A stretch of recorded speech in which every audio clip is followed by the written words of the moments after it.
Hyderabad Chikkadpally retired employee ఇంట్లో జరిగిన చోరీ కేసును 48 గంటల్లోనే ఛేదించామన్నారు డీసీపీ శిల్పవల్లి.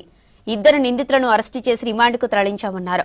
నిందితుల నుంచి 25 తులాల బంగారు నగలు, 23,000 నగదును స్వాధీనం చేసుకున్నారు పోలీసులు. సీసీ కెమెరాల ఆధారంగా నిందితులను గుర్తించామని చెప్పారు డీసీపీ. 5:30 గంటలకి మనకి చిక్కడపల్లి పిఎస్ లిమిట్స్ లో వివేక్ నగర్ అన్న ఏరియా నుంచి రిటైర్డ్ ఎంప్లాయీ నారాయణ దంపతులు పోలీస్ స్టేషన్ కి వచ్చి కంప్లైంట్ చేయడం జరిగింది. వాళ్ళ ఇంట్లో 30 తులాల వరకు బంగారము, కొంత క్యాష్ దొంగతనం జరిగింది. ఇమీడియట్ గా మనము చిక్కడపల్లి డివిజన్ నుంచి క్రైమ్ టీమ్స్ అట్లనే టాస్క్ ఫోర్స్ టీమ్స్ కూడా ఫీల్డ్ లోకి దించడంతో